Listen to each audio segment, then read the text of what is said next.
Oui, aux États-Unis, 4 juillet, hein, jour de fête aux États-Unis. André, les célébrations qui avaient une connotation bien particulière. Cette année, le président Trump qui a décidé d'en mettre plein la vue. Avec effectivement vraiment une participation militaire beaucoup plus importante qu'à l'habitude.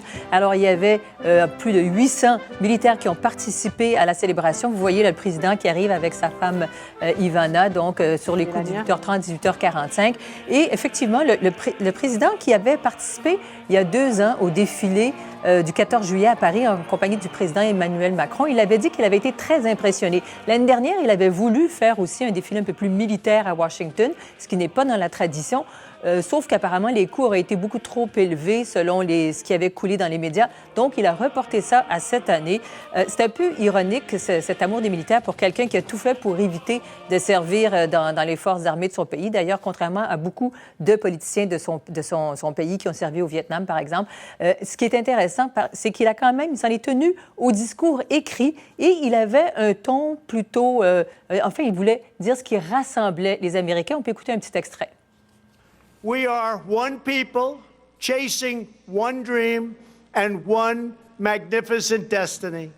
We all share the same heroes, the same home, the same heart, and we are all made by the same Almighty God. André, Donald Trump a voulu faire l'éloge des réalisations de son pays. Oui, en fait, dans tous les secteurs, il a parlé évidemment de l'histoire du pays. Il a parlé des héros, il a parlé des différentes branches de l'armée. Il a dit aussi que nous appartenons à l'une des plus grandes histoires jamais racontées dans l'histoire de l'humanité. Je vous invite à écouter un autre petit extrait. Our quest for greatness unleashed a culture of discovery that led Thomas Edison to imagine his light bulb, Alexander Graham Bell to create the telephone, the Wright brothers to look to the sky and see the next great frontier.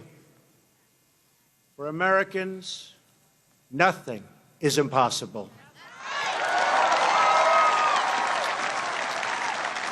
Sophie, que évidemment, Alexander Graham Bell était canadien, en fait d'origine écossaise, mais il était canadien lors de l'invention du téléphone, même si cette invention a plus tard été reconnue, qui était le fait d'une autre personne. Donc, il n'était pas encore américain.